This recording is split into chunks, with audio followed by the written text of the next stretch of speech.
नमस्ते, यसबारे प्रश्नहरूको बारेमा कुरा गरौँ। पहिले रोटीलाई चम्चामा कुच्नुहोस् र त्यसपछि मोजारेला राख्नुहोस् र त्यसपछि फेरि चम्चामा रोटी कुच्नुहोस्।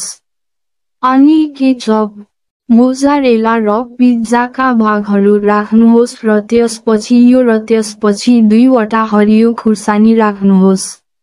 अनि खानुहोस् र आनन्द लिनुहोस्।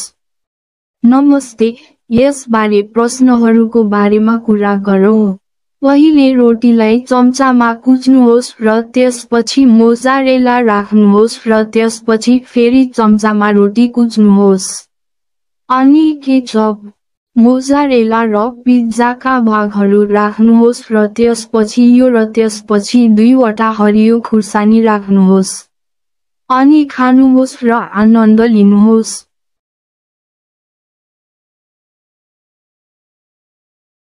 मोजारेला ब्रेड पिज्जा 3-2-1 पटकमा।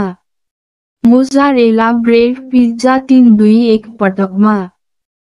पहिले रोटीलाई चम्चामा कुच्नुहोस् र त्यसपछि मोजारेला राख्नुहोस् र त्यसपछि फेरि चम्चामा रोटी कुच्नुहोस्।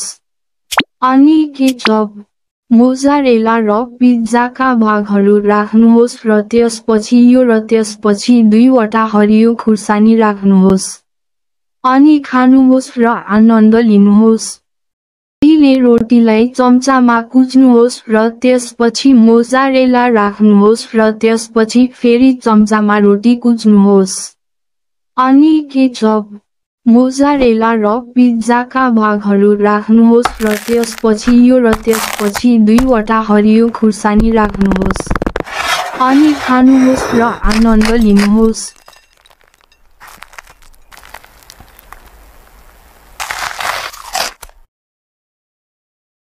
अनि केचप, मोजारेला र पिज्जाका भागहरू राख्नुहोस् र त्यसपछि यो र त्यसपछि 2वटा हरियो खुर्सानी राख्नुहोस्।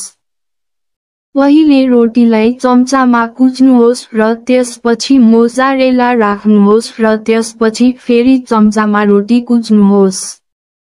अनि केचप, मोजारेला र पिज्जाका भागहरू राख्नुहोस् र त्यसपछि यो र त्यसपछि 2वटा हरियो खुर्सानी राख्नुहोस्। पहिले रोटीलाई चम्चामा कुच्नुहोस् र त्यसपछि मोजारेला राख्नुहोस् र त्यसपछि फेरि चम्चामा रोटी कुच्नुहोस्। बारेमा प्रश्नहरू पाउँदा आनन्द लाग्यो। पहिले रोटीलाई चम्चामा कुच्नुहोस् र त्यसपछि मोजारेला राख्नुहोस् र त्यसपछि फेरि चम्चामा रोटी